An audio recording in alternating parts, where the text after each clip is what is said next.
Oh, now they need to see my birth certificate.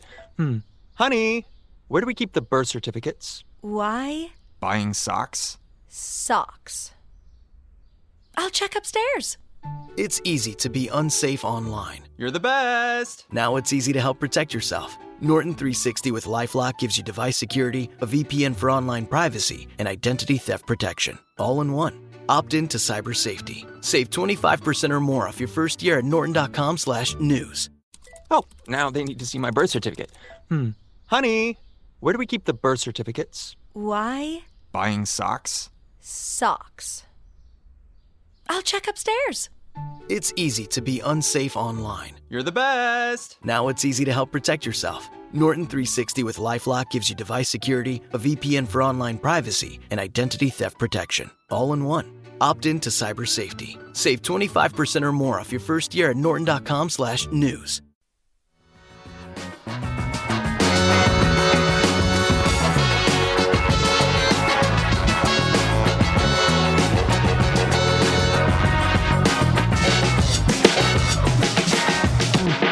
The Benjamin Dixon Show is only possible with listener support.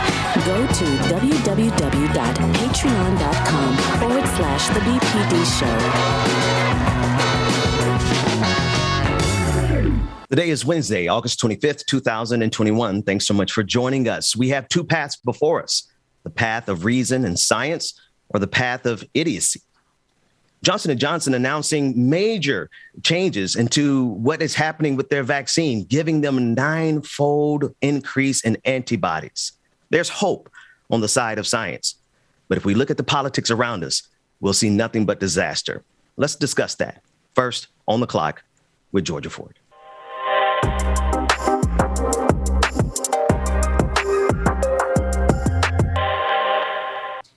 As the August 31st withdrawal date is looming in Afghanistan, things have taken a significant turn for the worse. President Biden announced that he was going to withdraw all of the troops from Afghanistan by August 31st and was hoping that not only would he get all 10,000 Americans home safely, but that he would also get between 6,000 to 80,000 allies back to our country safely. And now the Taliban has responded saying that they're refusing to allow any more Afghans to leave. Take a listen to what the Taliban spokesman had to say on the issue.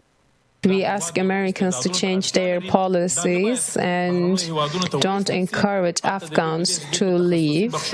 Please don't encourage our engineers, doctors, and military personnel because we need them and their talent.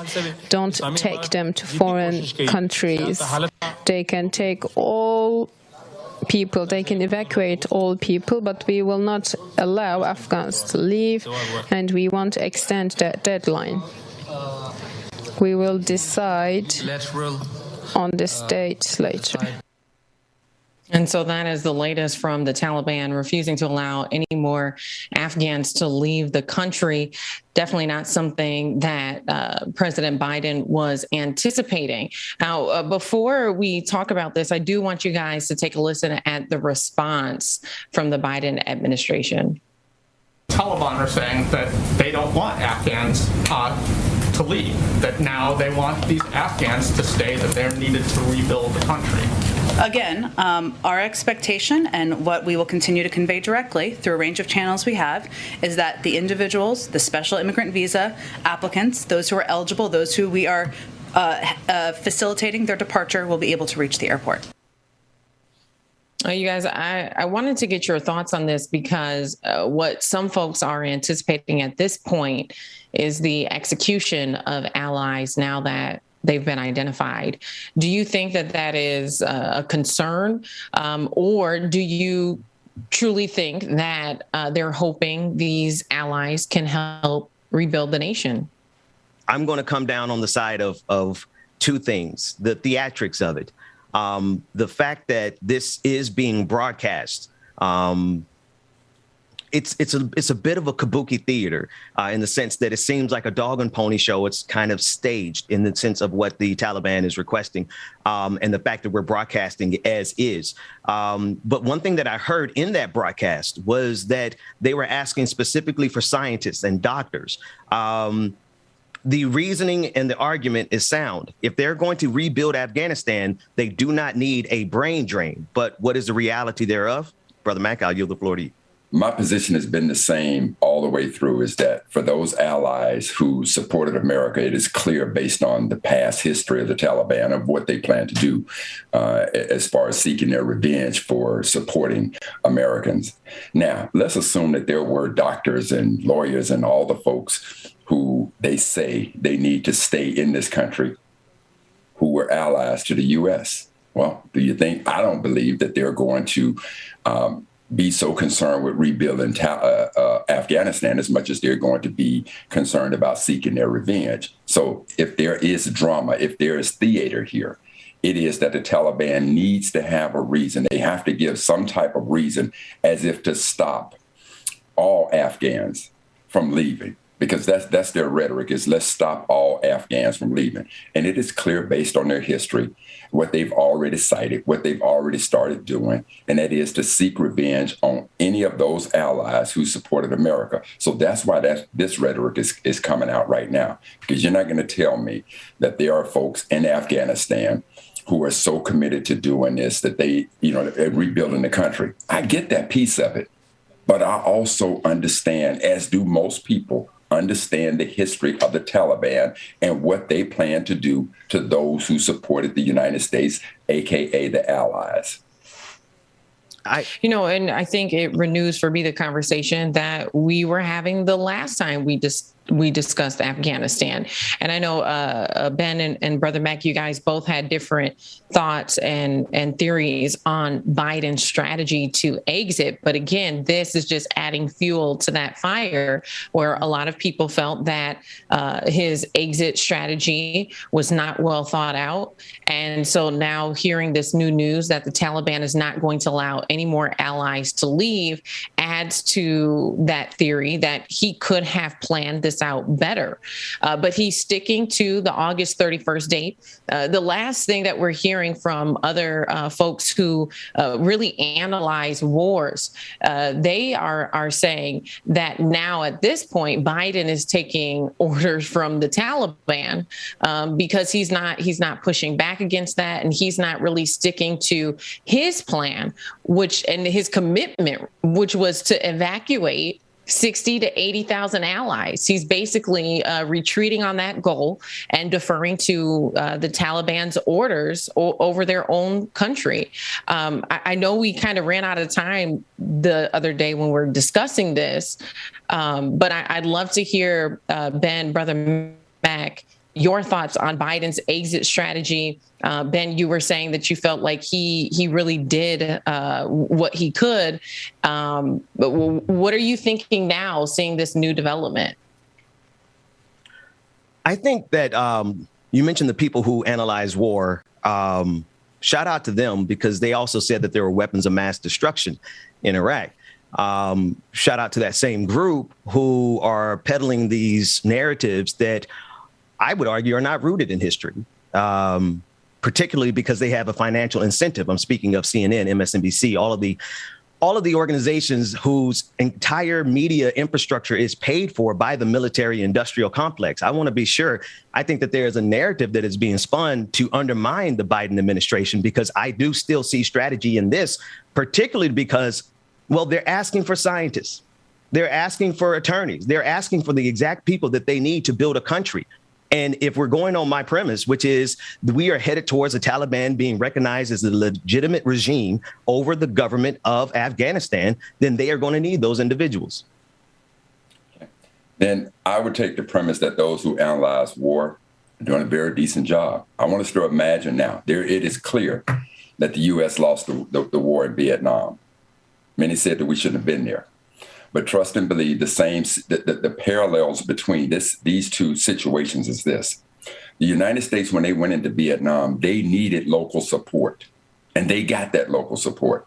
But when they exited, They took almost 50,000 folks who aided them in their efforts in Vietnam. That is the situation here. That is the only part of this exit strategy that has been a soup sandwich, which is now, and to this day, I will say this, the last report that I heard from the Biden administration is that they have evacuated almost 70,000 people. Now, I didn't hear a clear breakdown of that 70,000 being how many of them were Americans and how many of them were allies. Because again, if they place the estimate of 80,000, if that estimate is based on solely allies, and you're up to 70,000, and you have a withdrawal deadline by August 31st, it is clear that it looks pretty good that you could make that.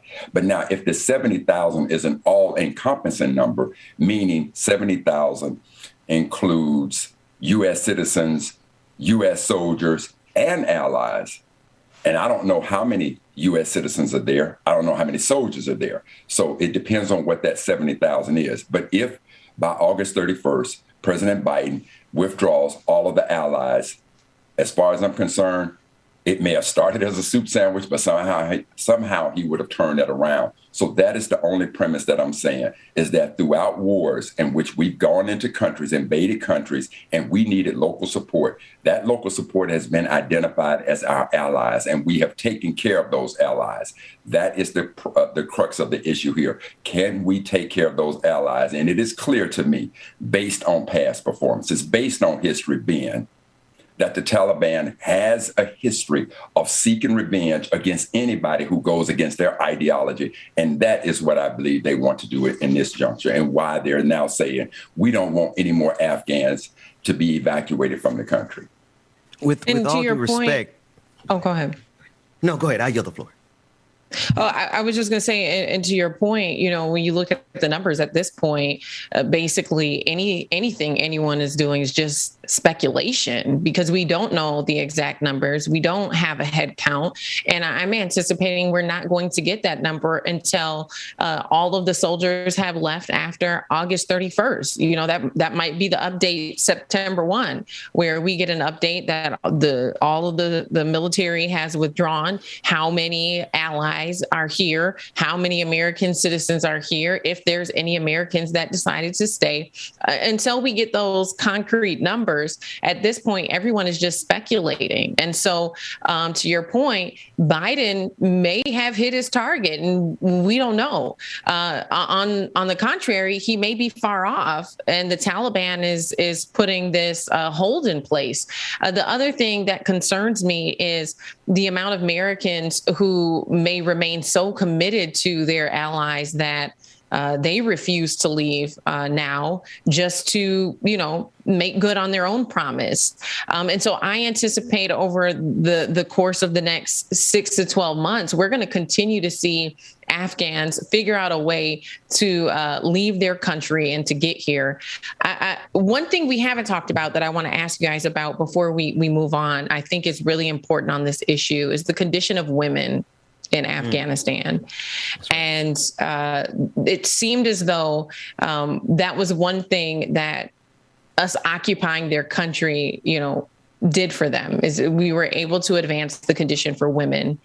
And now already in just, 2 weeks span of time, we're seeing a digression in the way that women are treated and the rights and the opportunities that they're afforded. What are your thoughts on the condition of women and how they're going to be subjected to what feels like second-class citizenship now that the Taliban, to your point, Ben, is becoming basically the government regime? Yeah, I would definitely say that this is one of the red flags. Right. This is one of the things that the entire international community is rightfully watching to see how they are going to treat women in their country. the entire world is going to be watching, because that's what's going to be untenable, right? We judge a society by how they treat the least in their society. And if women in their hierarchical order, and see, this is the difficult part, because if you look at the United States relationship with other nations, we don't always predicate our relationships based on how they treat women. Check out Saudi Arabia. But if we are going to engage with the Taliban in that way, there are some red lines in the sand. And I believe how they treat women is most certainly the right one. And Georgia, the other thing, for all of us is, again, this goes back to, why did we ever invade Afghanistan in the first place? Did we invade Afghanistan to change their culture towards women? I don't think you'll find a person around that'll say that's the reason we invaded Afghanistan. We invaded Afghanistan because Osama bin Laden, who was deemed to be the mastermind behind 9/11, was said to have been taking up refuge in Afghanistan. And we asked the Afghan nation to turn him over, and they refused to, so we invaded it. So if the premise of us invading Afghanistan was so that we could get the masterminds behind 9/11, and that happened, if that happened, and I don't know the answer of the totality of who was on that list of masterminds, but let's assume that it happened. If that happened, now you want to leave Afghanistan, I would consider that a victory.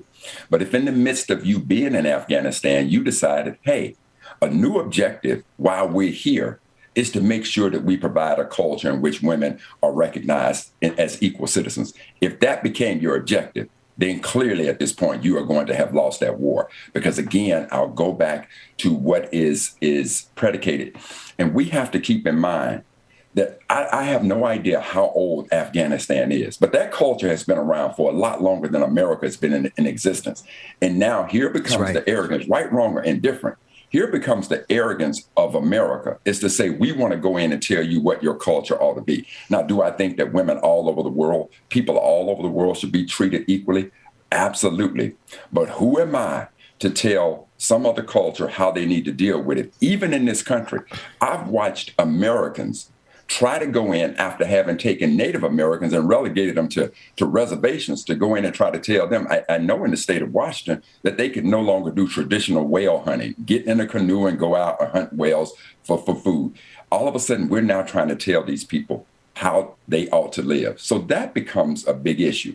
But to everybody's point, and I'm in certain agreement, that the world is going to be watching the way that this new Afghan regime treats these women.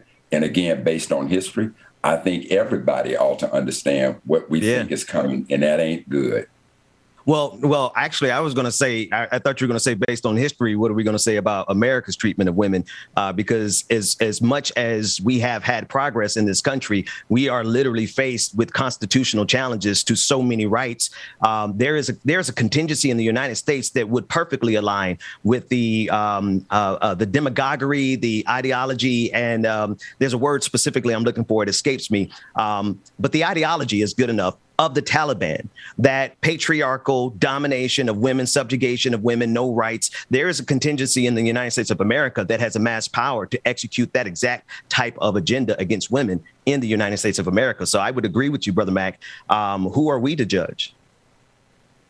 But the world is watching, Taliban. Absolutely. And I believe that the world is also watching the way in which we have decided to leave Afghanistan. The world is watching as the Taliban is stepping up. And I think some people are concerned that there may still be some risk of future attacks, that after 20 years of occupying that country, how much progress did we really make? Because it feels like things just within 2 weeks have really gone back to where they were when we first entered the country 20 years ago.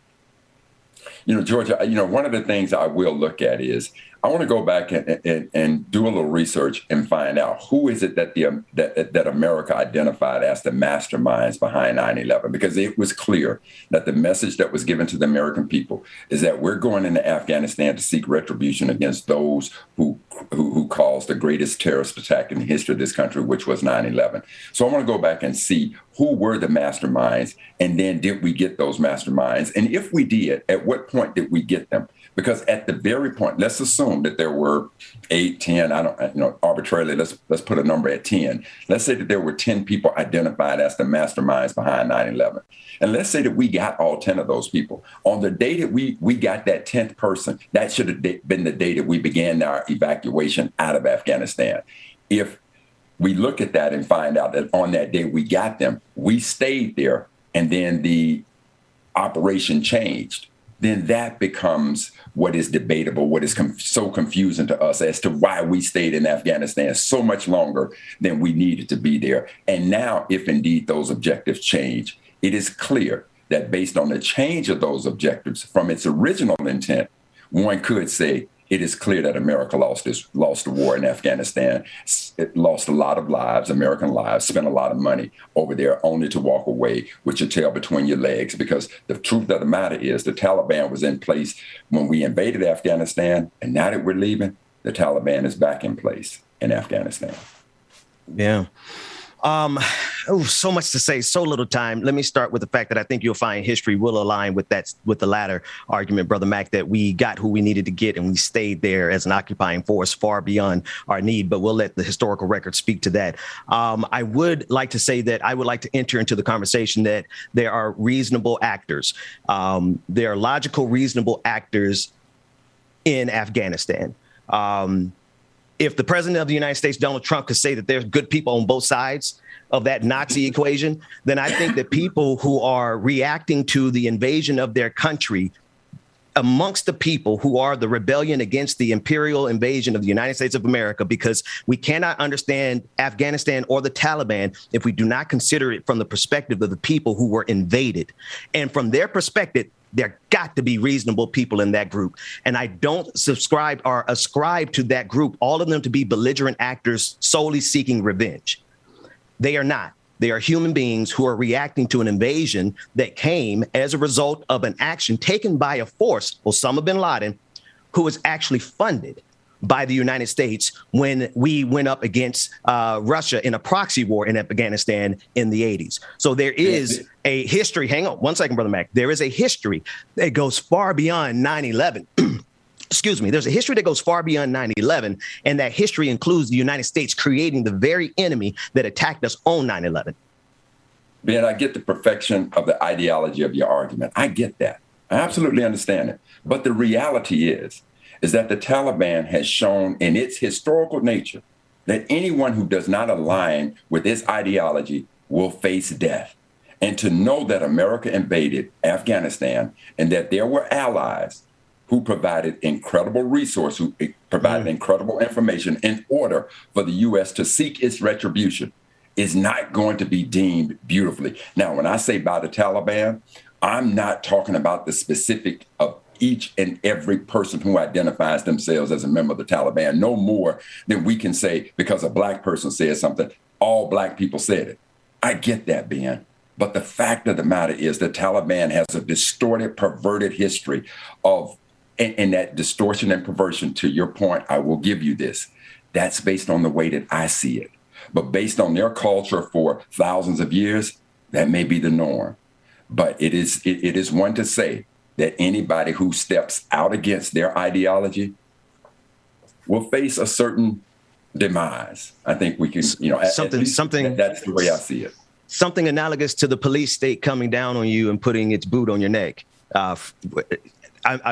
There's just so many historical parallels to how the United States of America itself will do exactly what the Taliban, or what we're accusing the Taliban of being ready to do. And while I'm not going to lead the conversation where we draw a whataboutism, an analogy between the Taliban and the United States, I would encourage and I would say that we must understand it from the perspective of the people who were invaded.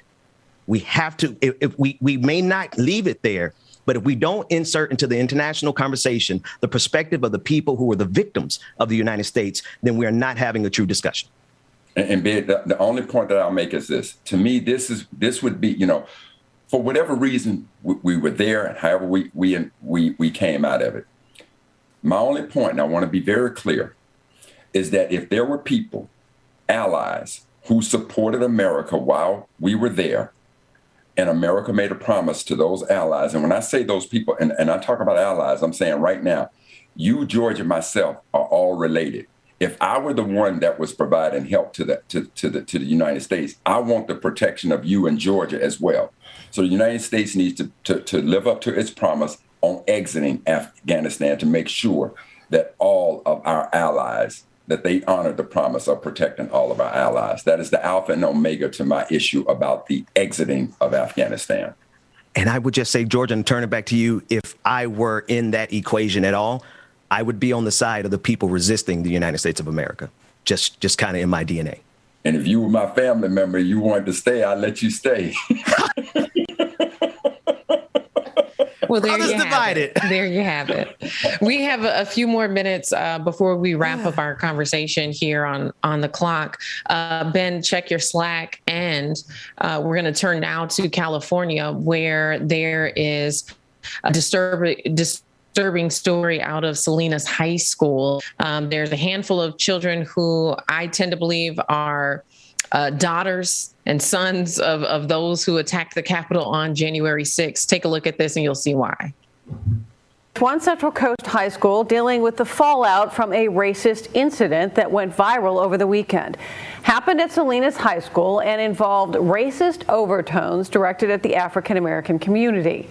And Aaron, a full investigation has been launched to find those directly involved in not one, but several racially motivated incidents here on campus. Racist incidents went down at Salinas High School involving a small black doll that students stomped on and drove over. Videos and Instagram posts began circulating over the weekend depicting Salinas High students posing with a black baby doll they named Shaniqua on this now deactivated Instagram account. The posts on the account have left many residents shocked, calling the images disturbing and racist. The president of the local NAACP did meet with district leaders today. She released a statement shortly after that meeting, and it reads in part, she wants the district to send a clear message, a direct message, make it crystal clear that there will be consequences to their very serious actions. Of course, she's talking about the students that may have been involved here. The statement also goes on to read that those involved in this incident have been identified as student leaders at the school, and it is imperative that school administrators remove them immediately from these roles. So basically, you had a group of white children who took a black baby doll, named it Shaniqua, gave her an Instagram page, and ultimately the fate of the baby doll was that she was stomped out and ran over with the car.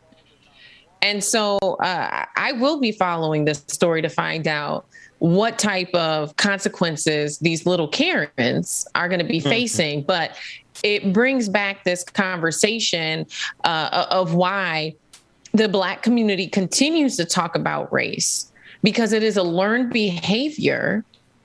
These high school students just wake up one day and decide that they were going to have this hatred for Black people and assimilate that hate to a doll, you know.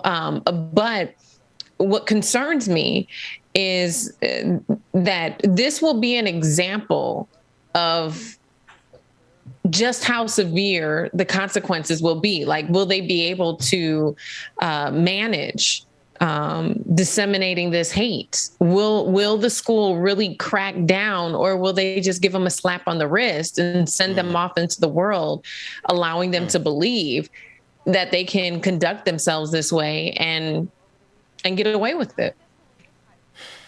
You know, George, I would say this. One of the things, you know, I'd like to believe that we're making progress from yesterday. So one of the things that I'm going to be watching, and as you follow this story, I want to see what the peers in California, what do other high school students in California think about what those particular students did? Because let's assume that there's a great agreement that it wasn't that big a deal. Then that's a true indication that we got a long way to go in this country, which is why, again, critical race theory ought to be taught so America and these children can understand exactly the way that America dealt with a certain group of people. So it ties back into the discussion that we were having about Afghanistan. You know, how we ultimately view Afghanistan depends on whose lenses we view it through, right? You view it through the lenses of the Afghans and the Taliban. You know, we were absolutely wrong for invading the country. through another set of lens. So through the lenses of other high school students in the state of California, I want to see what their reaction is going to be to this situation. Brother Mac, I love when we're flying at such a high altitude. I have to check my six and make sure I heard your argument, man, because that was actually a brilliant analysis. And to go one step further, we can't indict the entire school, but that's what we're really good at in terms of how we kind of navigate these circumstances. But what we certainly can interrogate is that home training. And that collective ideology, where is it? Where's the root of that thing? Is it in the school culture? Well, now that's a horse of a different color. Then we need to interrogate the entire school, right? But to get that perspective, Brother Mac, this is what it was so brilliant. You have to submit to, you really got to look through the lens of the people who were affected by this and impacted by this. So I don't want to just hear us attack those young women those little Karens who did this. I want to hear from the victims to understand where the root of this bigotry is. Is it in the school culture, or is it the fact that it is in the community culture by virtue of their parents? I would argue that once you put it online, all Black people are affected by this, because now here, look at that. They're stomping out a Black baby. You know, so now as a mother, what visual does that give me about my own children? You know, and the school is a microcosm of our broader society. And so it's rehearsal. When you go to school, when you're in high school, especially, it's rehearsal for college. When you're in college, it's rehearsal for what? The real world. And so this is a rehearsal. And that's why I'm putting so much pressure for the school system to hold them accountable, to crack down and say, we're going to create a culture where this is not tolerated, so that when you go to the next level, you can understand that there's going to be even more serious repercussions for your choices here. But absolutely, the bigotry starts at home. That's where it's taught. You know, when you look at the curriculum, no, they're not blatantly teaching racism in school, but they're not teaching against it either. And Georgia, and so, critical theory definitely should be adapted as well. I don't think that CRT is going to fix that, though. I think that you're still going to get kids, even if you're teaching CRT, who are going to show up, who are going to have it in their heart to stomp out a Black baby doll and name her Shaniqua, and put it on Instagram. And Georgia, I absolutely agree with everything. Not one thing that you said I disagree with. In addition to that, but I really do want to see, what does the rest, let's assume that this was a group of 50 students. Absolutely, they were racist in what they did. But I do want to see, what does the rest of the student population at that high school, what do they think? Do they come down on it's a 50-50 split? Or what would happen if the overwhelming majority of students in that population, if they themselves came down on these racist little children with their behavior? I don't care if they're children or not, they're still racist. I don't care who taught them. They taught them to be racist. That's right. But I want to see what the rest of the student population does and what is their say about this. Because it is clear what the three of us as adults, what we think about it. They're racist little demons. Yes. Excuse me. I'm sorry. I did not see that one coming. But go ahead, Brother Mac. I'm sorry. Only thing I would add to that. Only thing that I would add to that is that something that they pointed out in the chat. This is from Six Dragon Daddy. Thanks to DJ Exclusive for catching this. He says some of it may not even be parents. It also comes from kids at the school, and you have that one that is the leader and guides the rhetoric, and then the damn internet. I would offer on top of that, the real analog between this and Afghanistan is Donald Trump, -45. Now, even if the parents aren't bigots, even if the community is actually a thriving community, we have had in front of us for the last 4 years the type of bigotry in the president of the United States that would foment this just because. And so I would wonder if I would just this is a cheap shot, Brother Mac. We don't have time to actually go into this. Maybe we do it in the next segment. But could you imagine? Well, no, I'm about to flip it in reverses. Could you imagine if we were invaded in order to remove Donald Trump from power? That's kind of the lens we might want to talk about in the next segment. I'm sorry for throwing that out there, but at the end of the day, these kids are racist and we need to handle it. No, at the moment that movie started, the crescendo would have come in. It would have been over quick and in a hurry. Georgia, I'm sorry we ran so long. Well, that's all the time we have for On the Clock, but it sounds like you guys got a lot to stick around for this morning. So keep it here for more on The Benjamin Dixon Show.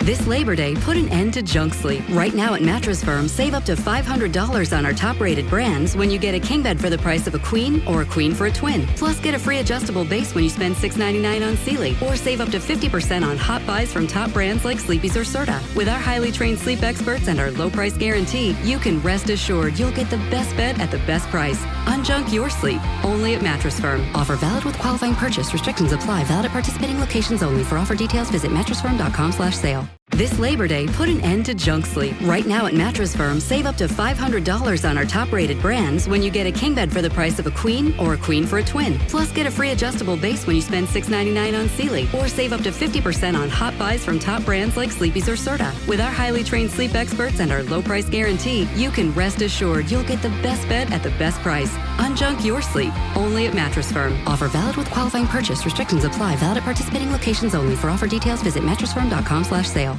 Hey, welcome to Everything Outdoors. Can I help you find anything? Hey, yeah. Can you point us to the camping gear? Sure, aisle 2. Snowboarding? Just bought a new Nissan Pathfinder. It's got intelligent 4x4, and we want to hit the backcountry. Aisle 18. And the boats? Are you sure you can do all this? Up to 6,000 pounds towing, we're good to go. Oh, where's the scuba gear? Return to rugged in the all-new 2022 Nissan Pathfinder. Available intelligent 4x4 cannot prevent collisions or provide enhanced traction in all conditions. Always monitor traffic and weather conditions. Towing capability varies by configuration. See Nissan Owner's Manual for proper use. Y'all, good morning. It's your boy, James Bubba. Welcome to y'all. Hope y'all are having a good morning. Grab your tea, your coffee, whatever it is you need. Get your morning started. That damn Dr. Mac, boy. I swear. Good morning, everybody. Good morning. Welcome again. Good morning. Say it again. Y'all, Ruthless Dragon.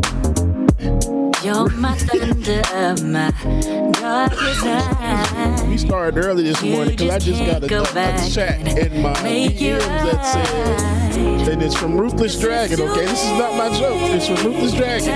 Ruthless Dragon said, good morning, Bubba. Why is 6 afraid of 7? Because 7, 8, 9. I knew that one already. Good morning, y'all. Good morning, y'all. Come on in. Get the tea, your coffee, whatever it is you need to get your morning started. That's my new language, okay? The Benjamin Dixon Show, y'all. Good morning, y'all. Come on in. I'm in a better place now. I'm not gonna worry. No, I'm not even sorry. You're gonna be the lonely one. Say it again. Good morning, family. Good morning. Shout out to everybody in the chat rooms. I appreciate y'all. I love y'all so much. Good morning, Mom and Daddy. I don't know if Mom and Daddy up yet. You can do that. Jesus. Anywho, good morning, y'all. Good morning. I can feel it breaking deep inside. 'Cause it's too late. Your time is up. Bailey, good morning. Missed you too. Good morning to you. 'Cause it's too late. You roll the dice, and now you have to pay the price.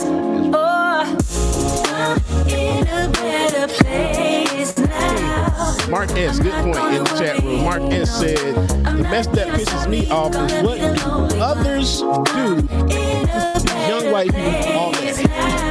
Like for real. Where is it coming from? Why? Oh my God. I'm about to send the video, Dwayne and Slack, and I want to see if we can grab it. Maybe play it for next break or something. Because when I saw it, I'm just like, man, it made a lot of sense. Because there's always somebody in the background lyrically. I'm not gonna worry. I'm not even sorry. You're gonna be the lonely one.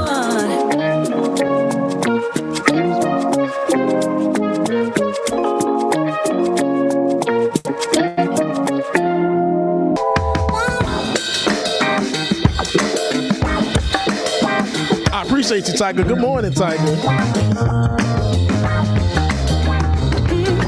Baby, you set my soul on fire every morning and every evening. Ooh. And maybe we can't get any higher, but if you like to take a ride, we can discover this morning. What's going on? It's hump day. Happy hump day, everybody. Hump day. Playing it cool like you know you should. Put on a smile that's one of a kind, and I can't get you off my mind. Yeah. I'm running too hot, I need to cool me down. I'm flying so high, I don't see the ground.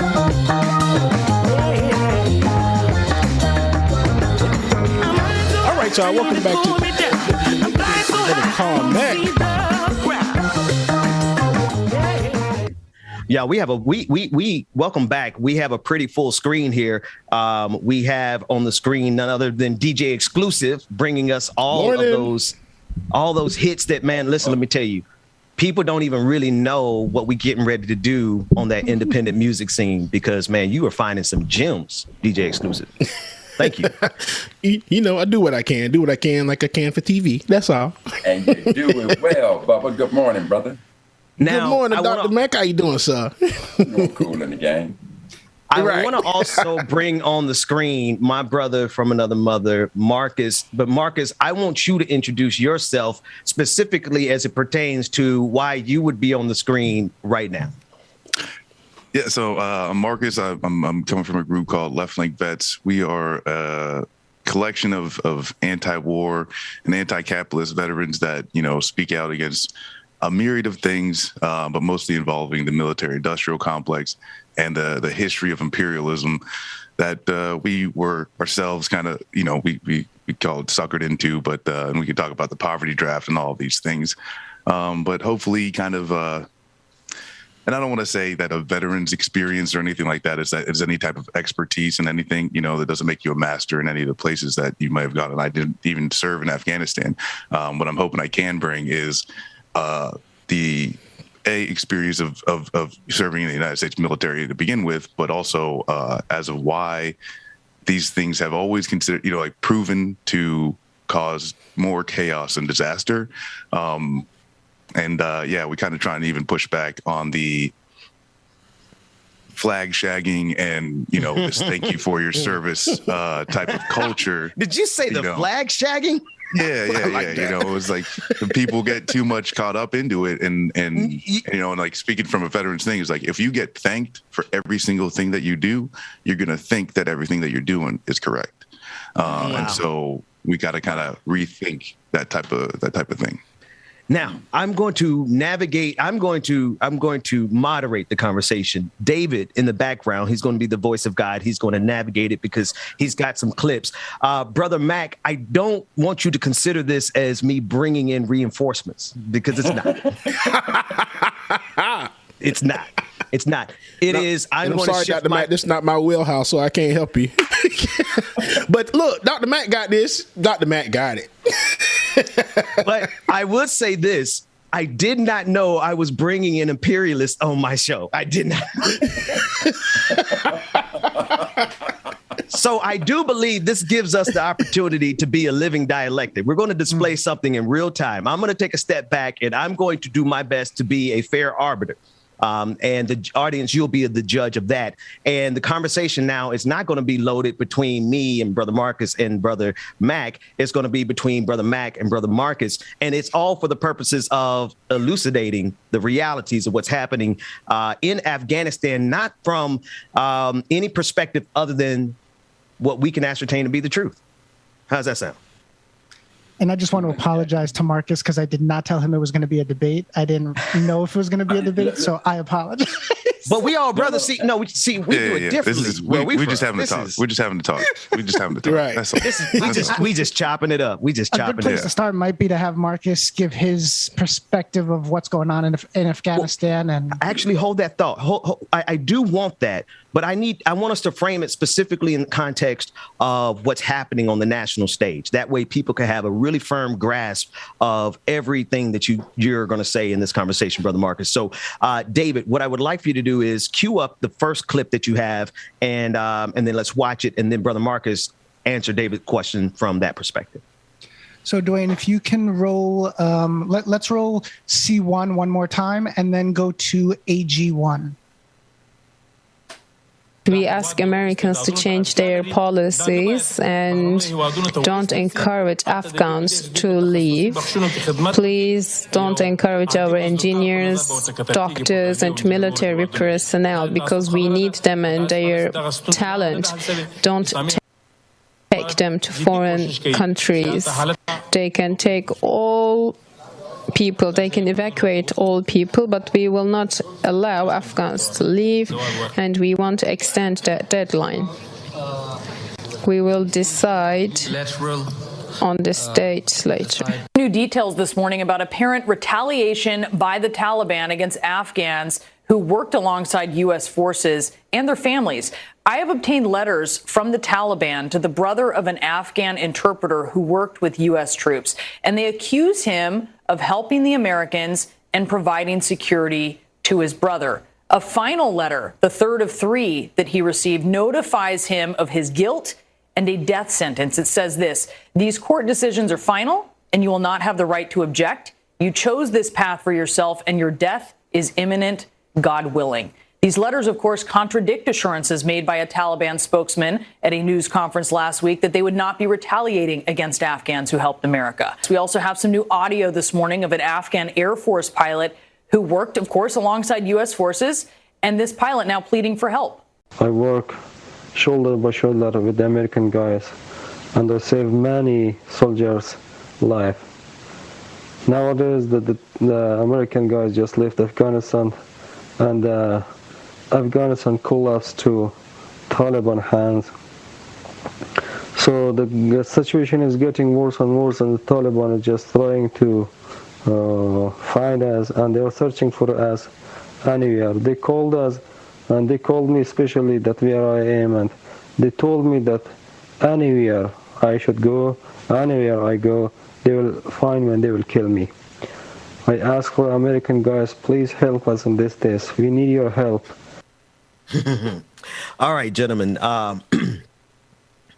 let's do this. And we only have 13 minutes to do this in, so we're going to have to move with a lot of alacrity. Here we go. Marcus, perspective on your life as a vet from the context of the arguments being made for and against the Taliban.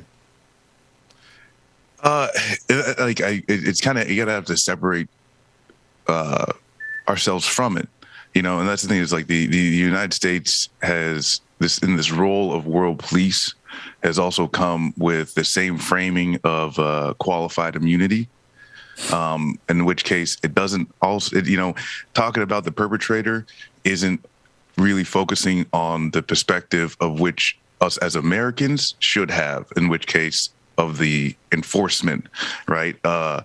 And that's really the case, because at the end of the day, the Taliban is not some, collection of righteous freedom fighters that are just trying to provide, a democracy for their people when we're invaded by the U.S., right? This is an extremely militant and theocratic group. We've known this for decades. We've actually aided and and supported them. And so this is kind of like this is what the results are. And I think that's the bigger thing, right? We need to look at things in the bigger picture as to how we've helped get the Taliban to where they are today, and then not so much and turn around and say, let's do more of the same in order to stop that. And so that's, the kind of perspective that I think we need to have, is that this game of world police and this game of qualified immunity, whatever the United States does, that needs to stop. And at that point, then we can start actually accurately addressing the wrongs and harms of other groups and how we can help. There is a difficulty here because the Taliban is correct that a lot of people that want to leave the country are some of the most skilled, are some of the most trained in a myriad of things that help society run. But at the end of the day, the United States needs to get as many people as they can out by the deadline, and then from there, this is a diplomatic effort that needs to happen, because any military action only ends in chaos. Ben, when you set the stage on this, and Brother Marcus, when I listened to your self-introduction, I absolutely knew that there was not going to be anything that you said. I didn't believe anything that you said that I would disagree with. And there's nothing that you said now that I disagree with, because at the end of the day, when you hearing from an Afghan telling you his perspective, because he has a far better perspective of the Taliban than either of us on this screen right now. But when he tells you that because of what he did in aiding America, he is fearful of his life, as many others have stated, and America invaded, right, wrong, or indifferent, however we invaded. We went into Afghanistan, but as you stated, here are the facts. Now that it is time to leave, America owes the debt to fulfill the promise that those who aided America, good, better, and different, when we invaded Afghanistan, you need to honor that promise and bring those people out. Because if left there, I am without doubt what I think the Taliban will do. Brother Mark? Yeah. No, I think the question is how do we move forward after the 31st with what, I guess, with whatever the details that come forward. Because I have no doubt that there's going to be people after the 31st that are going to be in Afghanistan that are saying, like, we still want to leave. I think the question is, what should be the actions of the United States? And if someone says, well, we need to send in military troops, I'm at a point where I think that is just the wrong idea. Engaging, because at this point too, the Taliban is trying to get up on the world stage and solidify their role as the leadership of now solidified country. And like the U.S. is just going to have to play on those roles, because at the end of the day, the thing that's like the sad truth is that we are not against dealing with brutal dictatorships. We are only against dealing with brutal dictatorships that also don't ally with our capitalist interests. So, we'll pat Saudi Arabia on the back. It doesn't matter. Like some of these other countries. So, I think it would be incorrect of us to assume that we need to hold a line morally on the United States foreign policy that most certainly is not held in other ways. But I don't want to also sound like I'm being callous of the people, because I think this is 100% we do agree on is like, it's our responsibility. We messed up their country. It's our responsibility to take care of anyone that does not want to be there anymore. How that happens diplomatically that's not so simple of an answer. There's always So Marcus, what is your position on America? Because you made this statement, and I totally agree with you. Once you step out there as quote unquote the world police, that's a huge responsibility that comes at a huge capitalistic cost. Now, it could be, again, because we all understand that war drives capitalism. So what's your position on America taking a role as quote unquote the world police? And trust in, I am of the mindset that if our economy is struggling, the idea of creating a war or entering into a war to stimulate that economy is not beyond America to do such a thing. So your thoughts on it? Oh yeah, I mean, at this point, yeah, we're not debating, we're just chilling. Like, yes, 100%. And this is something we talk about. A lot of people even bring up Eisenhower, because he's the first person that really coined the term the military-industrial complex. That's right. We like to take it back a little bit further to a man, General Smedley Butler. At the time when he retired from the Marine Corps, he was the most decorated Marine in history, right? He got the most medals out of anyone. he ended up doing a speech, writing a book. It's called War is a Racket. Now, this is almost 100 years ago. He did this speech, and he's talking about how basically the military-industrial complex is fleecing the American people just to make money. One of those examples, he's talking about how companies sold 4 million pairs of boots to the United States Army, which had about 400,000 soldiers, right? And I'm telling you, you don't have people carrying around extra boots, right? And one of those companies that he talked about, there's a chemical company called DuPont. This should sound familiar, right? The company that's still poisoning our communities across the world. And so when he says war is a racket, it is a scheme for money. And like you said, I mean, economic decline. All right, hey, let's get these tanks and planes revved up. Let's go. Because in this where you see people talking about Cold War now with China. We've been at the Cold War since this whole forever war that's going on, the old war on terror. There's also been an underlying Cold War with China because you don't make the F-35 and this new stealthy littoral combat ship to fight people in a landlocked desert country, right? That's right. So this is something that is going on a whole time, even during COVID. What's one of the industries that did well?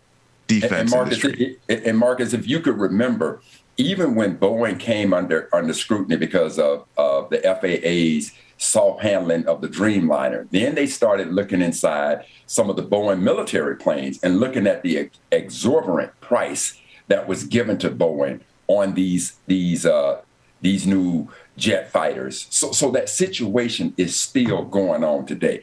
I do not dismiss any of that, but I think where we agree is that, again, if America invaded Afghanistan and those Afghans, as we heard in the opening clip, are saying, look, I am worried about what the Taliban is going to do to me and my family. You made me a promise to assist me when I aided you. And America needs to live up to that promise. Yeah, no, I think what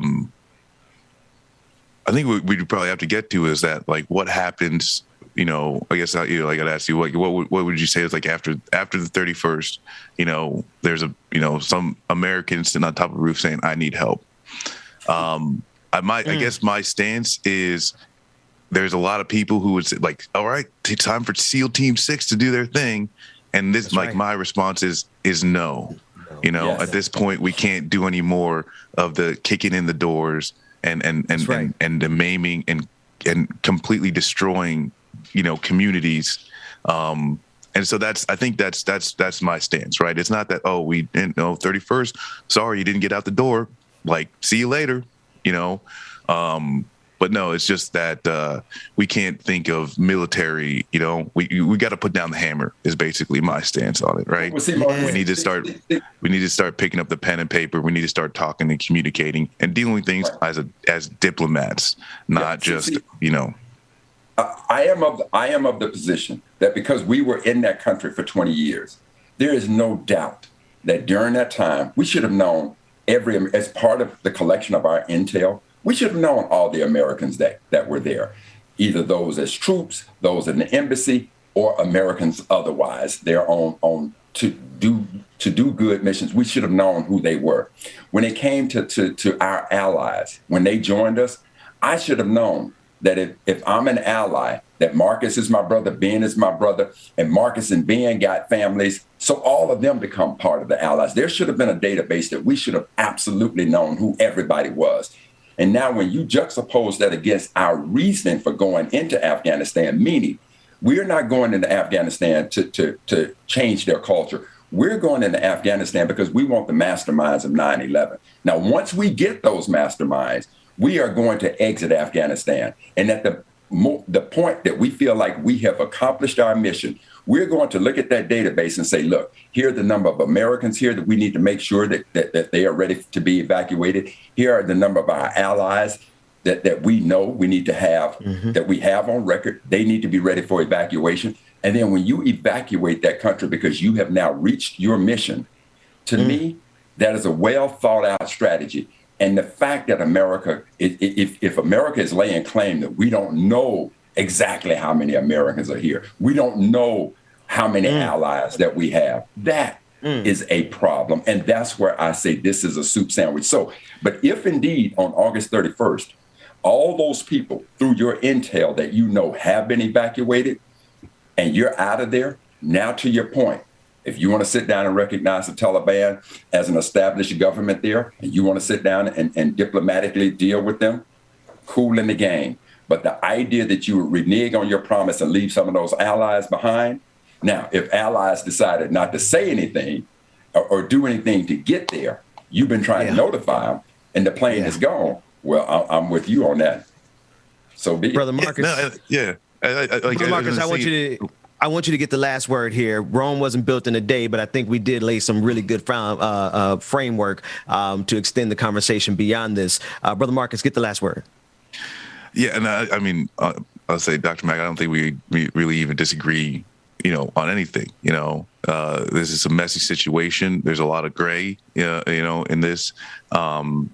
And really, I think, the important overarching thing is, the destructive nature of the American empire.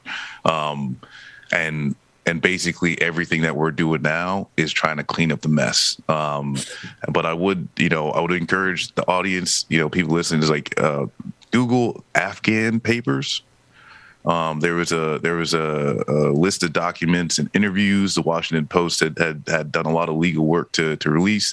And they're talking to General Petraeus, General Flynn, and yes, that General Flynn, a whole list of people, that just laying out that they had no idea what was going on or what they were doing in Afghanistan in the first place, and that's to the point of now that we're here talking about how do we get all these people out. And Dr. Mack, you're 100% right. We should have known how many people are here, how many people need to get out, all these things. My question is, Biden got the May 1st date from Trump.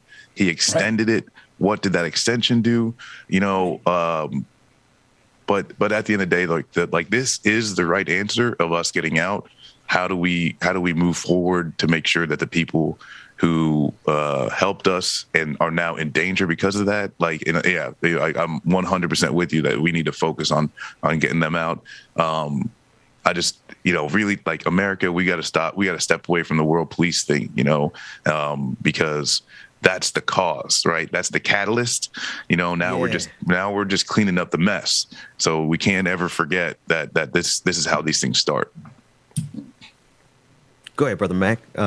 No, man, Brother Marcus, first of all, not Dr. Mack, man. We brothers are all brothers here, man. And I certainly, first of all, I know what you said, but the mere fact that you put that uniform on and defending the freedoms that we do have here, man, I just want to tell you how much I do appreciate that and how much I appreciate getting your insight into this from your perspective, because I think you bring a perspective that a person like myself and being, we didn't serve in the military. So I want to respect that perspective far higher than the assumptions or my thought process, as feeble as it may be. So, man, I just want to thank you so much for enlightening us, bringing that intel into us and helping us to understand about this military industrial complex and how war ain't always set up because we're the nice guy riding in on the white horse. There's a that ain't it. Appreciate so much your perspective, my brother. Let's do this real quick since we do have an extra moment here. Let's run this clip of Senator Lindsey Graham. Yes, that Senator Lindsey Graham, as he discusses us being there in Afghanistan forever. Joe Biden, he's had some whoppers in the last couple of days. When he was talking to George Stephanopoulos, he said, and nobody said we should keep 2,500 troops over there. But according to the Wall Street Journal and the Washington Post, his top leaders said, leave a residual force, and that will keep the lid on this thing. But he said, no, I'm going to do it my way. Well, he did the same thing in Iraq. Joe Biden has been a wrecking ball regarding foreign policy and national security for 40 years. He was told by our military, we need a residual force on the ground. I told President Trump this, if you take all of our troops out, the Taliban will take over, and the Taliban will align with al-Qaeda, and we'll have another 9/11. You cannot protect America with everybody out. A residual force is necessary. It was an insurance policy against 9/11. The CIA in Coast, the military in Bagram was an insurance policy against another 9/11, and Joe Biden canceled that insurance policy against sound military advice. To those who want to leave Afghanistan, we're blind and naked when it comes to a potential another 9/11. It is imperative we have Americans on the ground protecting American interests. Are we going to really trust the Taliban to take care of our interests in Afghanistan? We could have done this with a very small residual force of special forces types, CIA types, making sure that the al-Qaeda never hits us again. And quite frankly, he's made another 9/11 tenfold more likely by withdrawing everybody. President Trump left troops on the ground. You've heard the insidiousness. Now, I did not want to weigh our last conversation, but I am going to weigh this one. This is exactly what the military-industrial complex wants and needs to be happening, and the manufactured consent that is necessary for us to get out of our war fatigue that led to Joe Biden doing what he did because we're tired. But somebody would pay good money to strike this engine up again, Marcus. And you're exactly right, because this thing too is like, we even just still have to wonder, is that Joe Biden ended the wars and getting people out, great. Why is the Pentagon budget still going up? Why is the Pentagon budget increasing by $20 million or $20 billion? Excuse me. And it's this type of thing, but it's like there's no. It just simply, if all you have is a hammer, every single problem, and there's no other solution. We're just gonna have to keep people there forever. Well, that's honestly, we've done that across the world. Lindsey Graham isn't really talking too much out of his ass when you look at the fact that we've got 800 military bases across the world.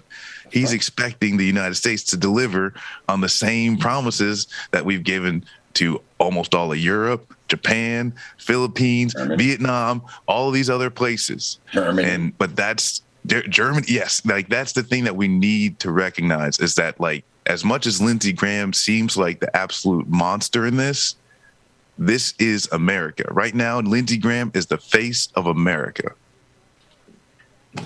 Sorry, my cat's messing with me.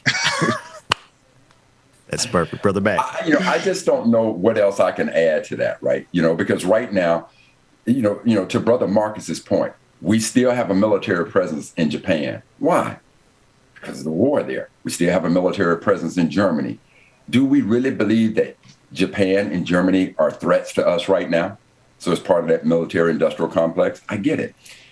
Now, what Lindsey Graham said, the possibility of it, is that so far-reaching that I cannot believe that Afghanistan could become a haven for all sorts of terrorist groups to reside there. No, that's not a stretch at all, because that's exactly what Osama bin Laden did. As the mastermind behind 9/11, where did he go and seek refuge? He went to Afghanistan. Who was in charge of Afghanistan? The Taliban. So do I understand what he's saying? Yeah, I understand that. Do I understand what he's saying? If we should absolutely pull out, who's going to take control again and what the possibilities are? I understand that. That becomes the difficulty of this entire situation. But to Brother Marcus's point, and I still believe, and I think, maybe all of us are in agreement, of being out of Afghanistan, right? Now, if that situation should occur again, maybe we'll think differently to say, okay, we can't leave Afghanistan uninvaded, unoccupied, because if it does, history has shown us that it is going to turn into a haven for terrorists, and America could continuously be under attack. Maybe that situation goes, but being, to your point, the Taliban, and Brother Marcus, you may be on the same position, that the Taliban wants to be a legitimate government, so they're not going to allow al-Qaeda, ISIS, and all these other terrorist groups to now come in and take refuge in Afghanistan and start delivering their terrorist attack around the world, with Afghanistan being their base. I don't know the answer. I think that, that's something that, like, should be made clear, is that, like, especially in the beginning, 19 and a half years ago when this all started up, I mean, there was talks between the Bush administration and the Taliban about going after al-Qaeda. When within the first 6 months, al-Qaeda is pretty much gone. And like part of it was like we're either, directly affecting their forces or they're just fleeing to other countries. But a lot of the people who were pointing us in the right direction were the Taliban. And even with ISIS, they're battling against them as well.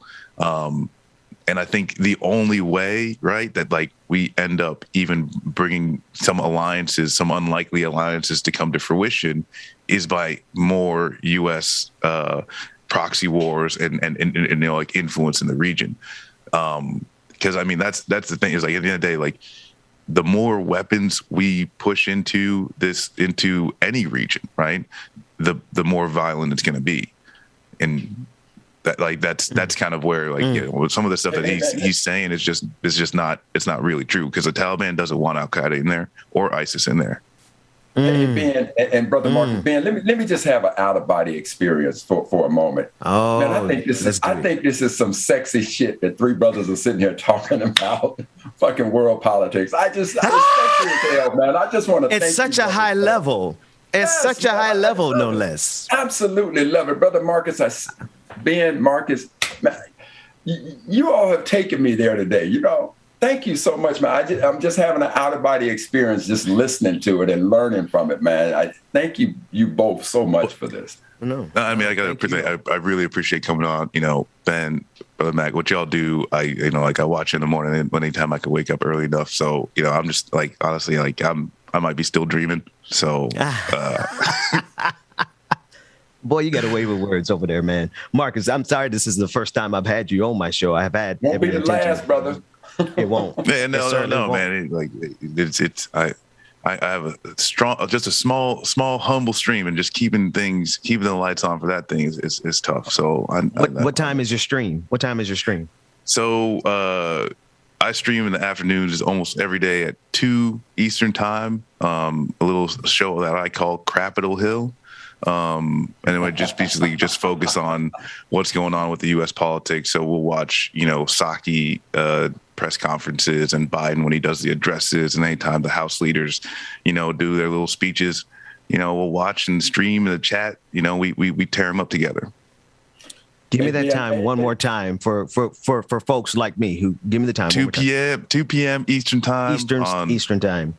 Yeah, twitch.tv/leftflankvets. We have a place to be to continue these type of conversation. Brother Marcus from Left Flank Veterans, which is a leftist pro-political revolution, anti-war, and anti-military industrial cooperative of post 9/11 veterans. Brother, we'll see you again here soon. Thank you so much for having me. Hey, brother, DJ Exclusive, take us away when we come back, like it or not, with Rebecca Azora. This Labor Day, put an end to junk sleep. Right now at Mattress Firm, save up to $500 on our top-rated brands when you get a king bed for the price of a queen or a queen for a twin. Plus, get a free adjustable base when you spend $6.99 on Sealy. Or save up to 50% on hot buys from top brands like Sleepy's or Serta. With our highly trained sleep experts and our low-price guarantee, you can rest assured you'll get the best bed at the best price. Unjunk your sleep, only at Mattress Firm. Offer valid with qualifying purchase. Restrictions apply. Valid at participating locations only. For offer details, visit mattressfirm.com/sale.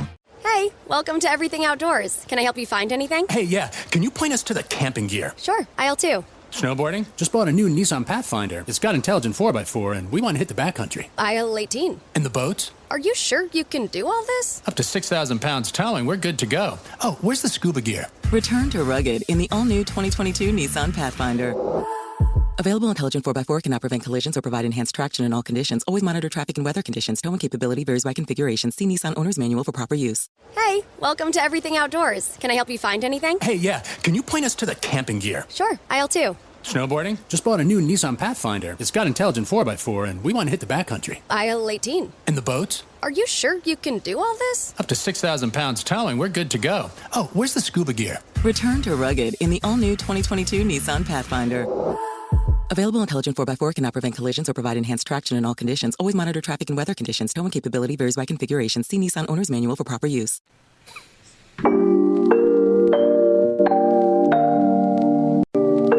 Every time I hear this, let's pick the wrong goddamn song every time I play it. Y'all make sure y'all stay tuned, man. We got more coming up next. Because every time this track is, I have two tracks that's the same name, and every time I play this, I'm like, that's not the one I damn wanted. That damn slow jam, I'm about to put myself to sleep over here. I mean, it's good, don't get me wrong, but it's not what I wanted. Just realize that we're done, don't come back. And I need to do this alone, so just stop calling me up. Just realize that we're done, I won't come back. I have dreams about us. Okay, she said it. Dreams about us. She said that, didn't she? Good morning, y'all. Good morning, y'all. Come on in. Stay tuned. Like it or not, it's starting up next with Rebecca Azona. She come her ass on. Anyway, y'all, good morning. Good morning. Shout out to everybody that's in the chat rooms. Y'all make sure you stay tuned, man. We got more coming up. Got a great show. Okay. That's not bad. I lied to y'all. Okay. It's never over till it's over. Brother Chuck Diesel, what's going on? You know I have no damn sense, man. No, I'm grasping at straws, trying to save myself. Well, it's a nice vibe this morning, though. I like that. It's a vibe this morning. I appreciate that. So what we gonna do while we got the vibe going on? We're gonna go ahead and get our new patrons and new Twitch subscribers out the way. Let me go ahead and meet my girl right quick. Just realize that we're done, don't come back. Okay, here we go. All right, new patrons and new Twitch subscribers for Tuesday. This is for yesterday, y'all. We have Damon G, Jasmine W, DP, Todd H, and our boy Industrial Arts. Shout out to the brother Industrial Arts, man. New Twitch subscribers, we have Jam Tomb, who resubscribed and has been a subscriber for 5 months. Shout out to Sister Jam Tomb. Love you, meaning. I'm gonna make sure I DM you today because she's got my painting ready, and I'm so happy. And we also have the Chicken Fried Dragon. That's my other friend right there, y'all. Chicken Fried Dragon, who gifted 1 community subscription. So I appreciate that for y'all, man. Hey, if you want to, you can as well become a member and a patron. Patreon.com/likeitandnot. Patreon.com/likeitandnot. I keep wanting to say like it or not /Patreon.com. I'm like, no, that's not it. Patreon.com/likeitandnot. Patreon.com/likeitandnot. And real quick, before Rebecca comes on, I'm gonna tell y'all a story, okay? So let's go ahead and lower the music down. Okay, here we go. In surgery for a heart attack, a middle-aged woman has a vision of God by her bedside. Will I die? She asked. God says, no, you have 30 more years to live. With 30 years to look forward to, she decides to make the best of it. So since she's in the hospital, she gets breast implants, liposuction, a tummy tuck, hair transplants, and collagen injections in her lips. So basically, she became a city girl out here in the streets. She looks great, I guess, if you like that thing. The day she's discharged, she exits the hospital with the swagger and just thinks she the shit, right? So she crosses the street and is immediately hit by an ambulance and killed. Boom, dead, all right? Up in heaven, she sees God. You said I had 30 more years to live. What happened? She complains. God said, yeah, that's true. So what happened? She asked. God shrugs. I didn't recognize you. You the one I want. That's the punchline, y'all. That was it. That was my song for today, y'all. Good morning. Shorty wanna be a rider, and I'm feeling high, I can't deny it. She a bad John named Maya. And when I seen him, hey, David, Dwayne must have missed that because he ain't played his little Bluetooth. So I'm trying to feel. Dwayne ain't think I heard that shit yesterday. I heard it. I asked her what she doing, she like nada. She just chillin', I think get up in the shower. I said, alright, cool, I'ma be there in an hour. I just wanna live like a queen matata. I ain't got no time for no baby mama drama. All about my comments, my letters, no tomatoes. Always bragging what they got up in they wallet. Ain't no really telling if we let us see tomorrow. Okay, you gotta go play that with Mac B, and We ain't gonna say that with me anymore. All right, y'all. Shout out to the family real quick, man. We got Braff in the building, Roller Dragon, Melanie Dennis, Bailey, good morning, Mark S. Jago, On and On Dragon, good morning, brother Chuck Diesel, the Pioneer, Savage Sweetheart, what's going on, sister? Six Dragon Daddy, Ill Hustler, Fred Dog, good morning, thank you. He said good punchline, I appreciate you. Time Makers, good morning, the Truth Dragon, Sunny Right, Melanie Dennis, Sister Mara, good morning, Esther, Leslie K, Courtney the SLP, Uneasy, good morning, Susan again, good morning, Jeremiah, good morning, Sunny Right, good morning to you, Susan Bradley, good morning, Stress Technoid, Emily Swamp, good morning, DMB, Courtney the SLP, let me see, I'm coming here, figure, One Source Productions, good morning, Patricia Palumbo, good morning. Excuse me, I had to take a breath. Brandon Strays, good morning, Emily Swamp, good morning to you. Miss Nubru, good morning. We got Tyler, brother Tyler, good morning. Tiger, good morning. Brenda Johnson, who else I'm missing? Greg, good morning. Xavier, good morning. Roller Dragon, Sunny Right, if I said your name about 5,000 times. Kev Z, Shelby Hall, Nat A, what up, sister Nat A, Technologic 21.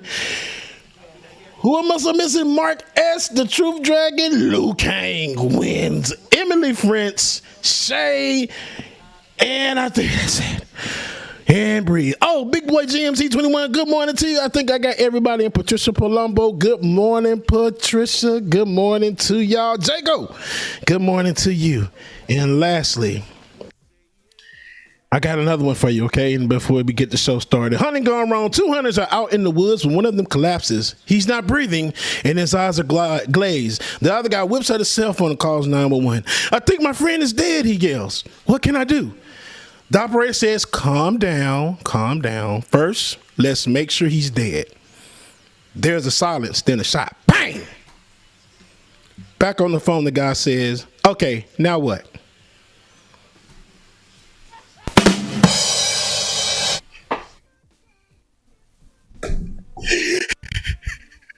All right, y'all. Like it or not, it's about to go down. Dwayne, roll that beautiful intro.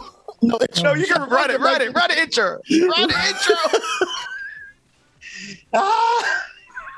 I feel your pain. And it's, I'm sure that some of that went over y'all head, didn't it? But the chat blowing up. It's about to go down, y'all. Let's go. Like It or Not with Benjamin Dixon starts now.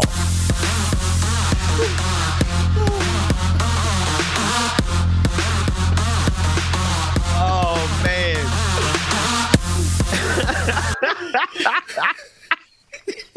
I saw that joke last night, Ben. I said, I got to do it. I got to do this one at least. Miss Sophia, good morning to you. Somebody said, I forgot you. Good morning, Miss Sophia. Hey, girl. James, I hate you. Because it was the gun sound effect for me. Look, you better be glad I didn't have the sound effect on my board over here. I'm like, damn, I should have got the damn sound effect. I could have played it on the board. Bang. Listen, let me tell you something. When you get that sound effect, mix it to the back and to the left, right behind somebody's head, and bang, everybody in the audience is going to jump. It's three-dimensional mixing. Anyway, I digress. That one was so... That's the kind of joke I like right there. That's right. I said I'd give y'all a break from the dad jokes today and give y'all a good one today instead. We got Rebecca coming on. More of that. I like that. Dad jokes are always appropriate because you can always, I love being a dad because it gives me the permission to be as corny as I naturally am and can't nobody say nothing about it. So it's like the best possible healthy life that I could provide for my children is for them to be able to see me at my silliest. So dad jokes are always appropriate. But if you talk about the kind of jokes I like, but I digress. Let's take a look at this clip of Alex Jones. Rebecca brought him up yesterday. I don't think I've mentioned him on my show in years, but as serendipity would have it, here he is talking about Donald Trump. There's Trump in Alabama yesterday. I believe totally in your freedoms. I do. You got to do what you have to do. But I recommend vaccines. I did it. It's good. Take the vaccines. But that's okay. That's all right. You got your freedoms. But I happen to take the vaccine. If it doesn't work, you'll be the first to know, okay? I'll call up Alabama. I'll say, hey, you know what? But it is working. Bruh. BS. Trump, that's a lie. You're not stupid. Just 2 weeks ago, they said it was 65%, then 40%. Saw a number put up about Pfizer shots, 30-something%. Because they just want to tell you it doesn't work, so you're running up the new damn shot. And then they'll tell you in 6 months that one doesn't work. It's called rope-a-dope. Shame on you, Trump. Seriously. Hey, if you don't have the good sense to save yourself and your political career, that's okay. At least you're going to get some good Republicans elected. And, we like you. But my God, maybe you're not that bright. Maybe Trump's actually a dumbass. Maybe Trump's not really a dumbass. Who is this man? I don't know who that is. But first, it's so many things I got to cover. Are you calling me a man? Girl, no. What the hell? Do it again. Try it again. Good morning, Rebecca. Good morning. I just didn't know what was happening. Oh. No, I heard it. It is. I just nope. I got. I know you're talking about Alex Jones. No. I don't care about that. It is my pleasure to be in this space, in this time, in this moment with y'all two silly ass. y'all two ain't got good sense. But it's my honor to sit here with you, Rebecca. How you doing? I'm doing good. Had system issues with my laptop this morning. I always got a little story. I won't have a story at the end of the show, though, Dwayne. We're out. Okay, go ahead. So she gonna go to 11 o'clock. We try to be like Rebecca. We want to hear the story. We really do. But yes. But I got to tell you my story. So it's just quick. It's a really quick story. But when you guys do that, it prolongs it. So let me tell my story. Oh, help us, Jesus. My computer, so I have a Chromebook and then I have a laptop. So there have been a lot of system issues with both devices, bank issues devices. And so my manager has been having me do things outside of work hours. And that's not policy, but I've been doing it anyway. But when I ask her to do things outside of work hours so I can make sure that I'm good for the next day, before work, before I come here, so I don't have to be bothered, she ignores me. But when I don't write her back before or after work hours, because I started giving the same energy, she sends me question marks. She texts me with question marks. And I wanted to text her back and say, that's not appropriate. And then I wanted to send her the policy, because she's done that to me before. The policy that says if you contact or are doing anything corporation related, then you get paid for that time. So I ended up doing that. So she didn't hit me up anymore. But anyways, they wanted me to go and to work inside the office. So that's what I was regulating this morning, because that is not happening. Wait. In the middle of the pandemic? Panoramic. Rebecca, and that's crazy that you say that, because they thinking that I'm coming in the office this morning too for a meeting at 11 o'clock to talk about attendance. And I just realized there was an outbreak, or I thought there was an outbreak or something up in the office. Who the hell about to go in there? Y'all can fire me today. Y'all can write me up today, because I'm not going to do it. My life is more important than this goddamn job. Come on, somebody. I just need people to understand if, and half of those people aren't vaccinated. And then she's not even in office.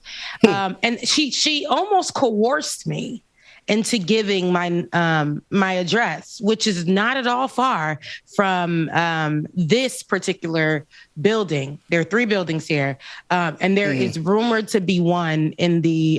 There's one in Buckhead that I have been to a few times to go work at, and then there's another one Midtown that is rumored to be very empty, unoccupied, even before the pandemic, but it's just there.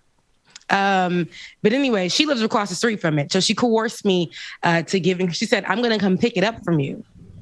So I'm thinking, okay, I guess I got to give her my real address, because what's on my yeah, I had to give her my real address, because what's on my bank, what's on the profile for my bank is my sister's address, because I don't really like too much people know where I live. You just told them. How you gonna give them the Rebecca? Hold on. Wait, bring us back on the screen. Rebecca, how are you going to say you keep it a secret, but you just gave them the cipher to your code? But I thought, but look, this is what happened. This is what happened. So I thought that she needed to really get the laptop to fix it, to tell me, she coerced me. She worded it crazy. It was almost as if, let me come get it from you to make sure that you're not working in the office. But once I sent her my address, it's like she calculated the distance from my home to the office. And she was like, oh, no, I'm not coming to get it from you. But when I read the text message over and over, it said she needed to come get it from my home. Oh, so, she baited you in, and so now you got to take it to her. Yeah. No, so I just, let me tell you what I did. So I told her, once my hours are, the job hours hit, I will go and drop it off. So yesterday, when you get on the clock. Yeah, when I drop it off on the clock. Okay. Yeah, so yesterday evening I actually dropped it off. So this morning I had to verify with her on the phone because she was like, "Oh, they're still going to call you to try to come and work in the office." I got very silent. She said, "Hello." I said, "Yes." She said, "Did you hear me?" I said, "I heard you, but I'm not going into the office."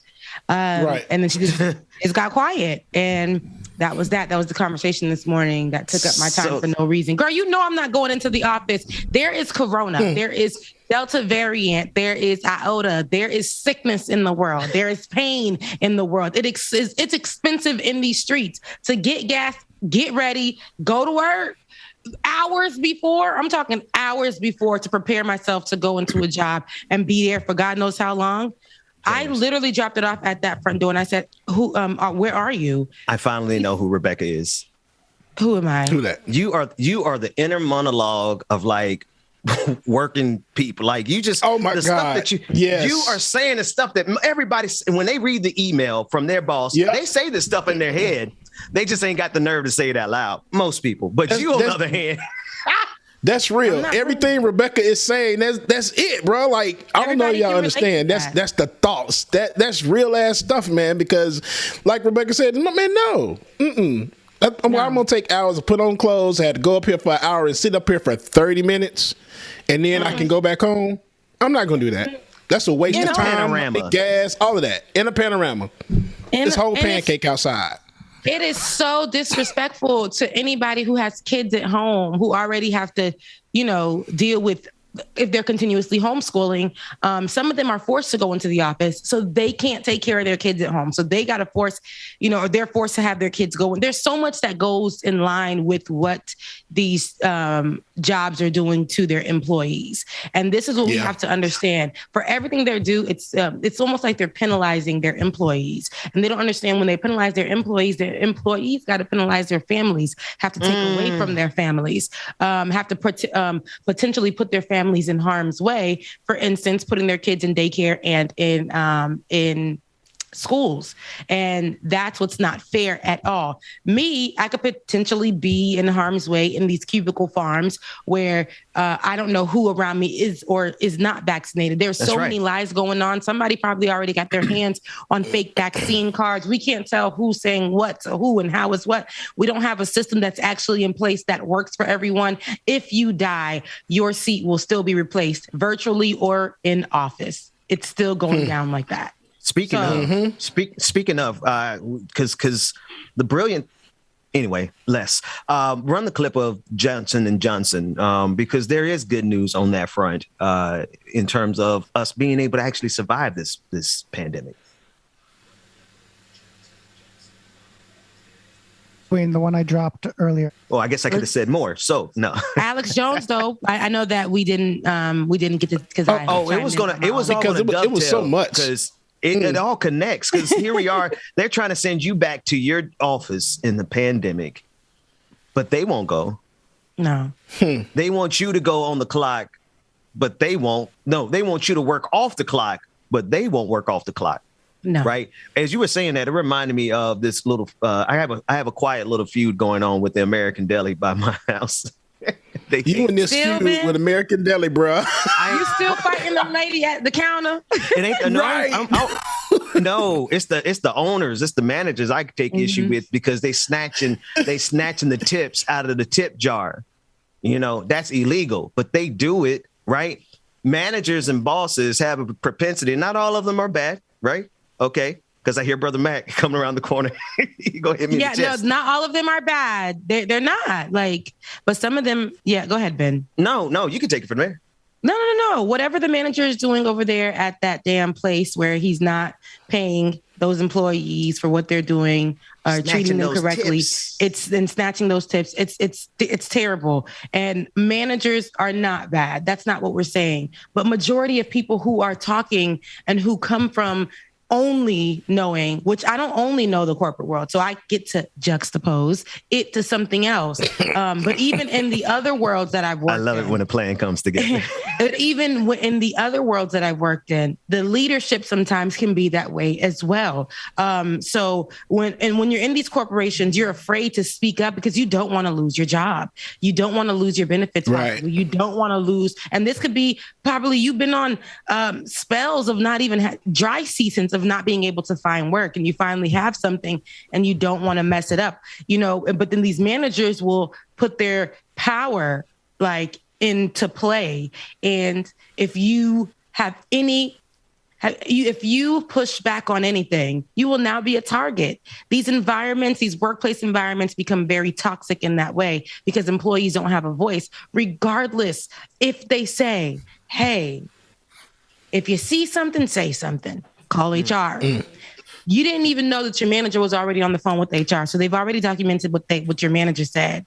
So now when you come in, they're telling you to document all that. Now it's time Rebecca, to sit. can I interject? It's because you wanted to believe them and you needed to believe them because you needed to believe this was your opportunity to break through. Yep. But little did you know. This was something they're like, oh, Rebecca has been saying this and this and this. Watch out for her.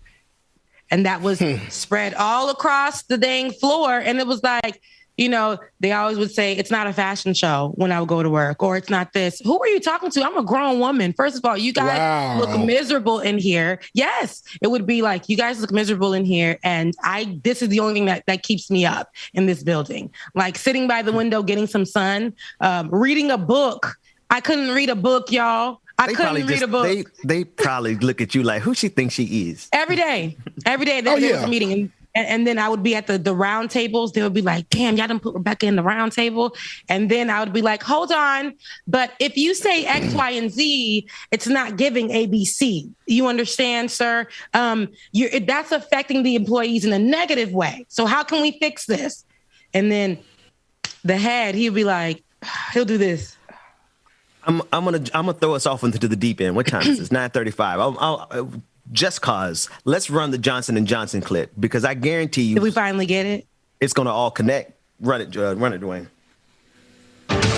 Good morning, Joe. Johnson & Johnson out with a press release saying that it has given a booster dose in a small trial 6 months after the first single shot of its vaccine and seen that it produces what it calls a rapid and robust increase in spike binding antibodies. They saw that they were 9-fold higher after this dose 6 months out than they were about 28 days after the first shot. Now, they're saying that this supports being able to boost the single shot COVID-19 vaccine. And of course, as we've been hearing all of this talk about boosters 8 months after the original vaccination series, that's been for the mRNA vaccines. The CDC, though, yesterday tweeting and really reiterating what we've been hearing from U.S. health officials, that, quote, people who receive J&J will probably need a booster dose. But we've been waiting for more data on that. Oh, no, don't come back to me.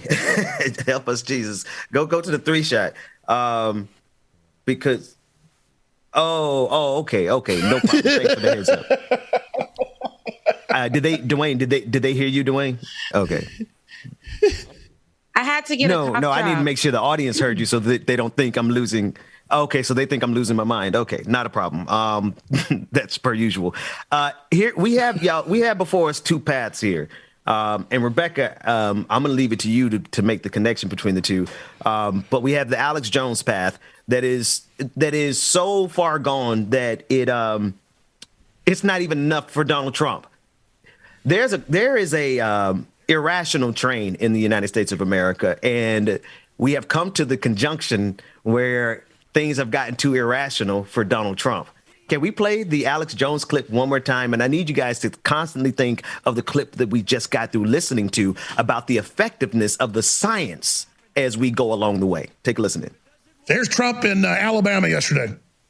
I believe totally in your freedoms. I do. You got to do what you have to do. But I recommend take the vaccines. I did it. It's good. Take the vaccines. But you got, no, that's okay. That's all right. You got your freedoms. But I happen to take the vaccine.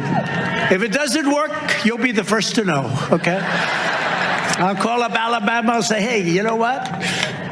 But it is working. BS. Trump, that's a lie. You're not stupid.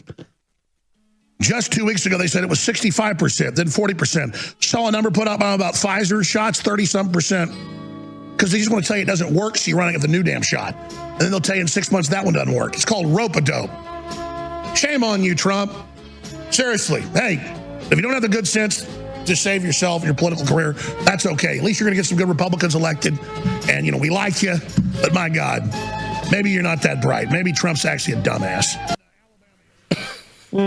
All because Trump spoke about being vaccinated, even though even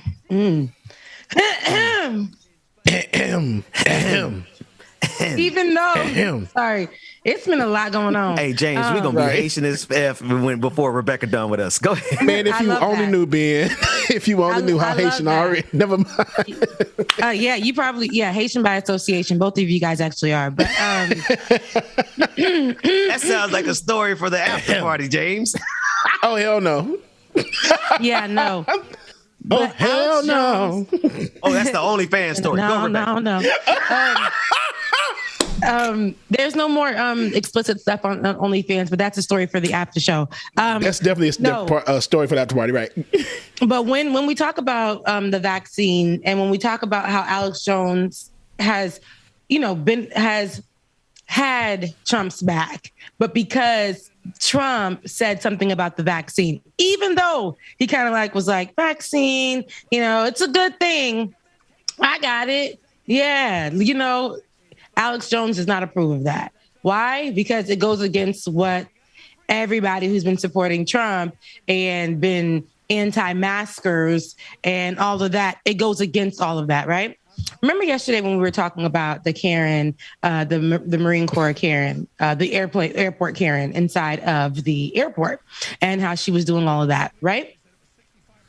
Now, I talked about how, okay, we see these Karens and we see that they're doing this all the time, but it's not only them, it's us too. Now, just over the weekend, we had Busta Rhymes at, I believe, what's that big? Better work that clip into this segment, young lady. So over the weekend, at that big event that happens every year, I think it's Summer Jam in New York, and he hits the stage and he says on stage, and you guys know I've been saying this constantly time and time again. He says on stage, he goes on a rant about COVID-19, but not in the way that we would hope for. Let's take a listen. Dumbass. In the last 15 months, COVID could suck a dick. Wow. All these little weird-ass government policies and mandates suck a dick. Stop trying to take our civil liberties away. Feels good to be back outside. We outside for real. It's called the God-given right of freedom, right? No human being is supposed to tell you you can't even breathe freely. F your mask. I'm saying. Some of y'all might feel differently, but f your mask. I can't rhyme to you with a mask on. We can't eat food with a mask on. Bro, you a comorbidity, man. Each other smile with a mask on. Damn, no. I come from a time where before I used to even want to holler at a chick, I used to have to do shit with my face to let her know that I'm into her. All of that energy gets blocked when your mask is on. Energy is important, and we are all conductors of good energy. We also got to be clear when a mother trying to give you bad energy. You can tell from only the expression on their face. I want to see your face, your mask. Hey, yo. We apologize for the curse words. My people, we gotta talk. We can party, but we gotta talk. We gotta communicate. We gotta establish new understandings. That I ain't going through that shit again.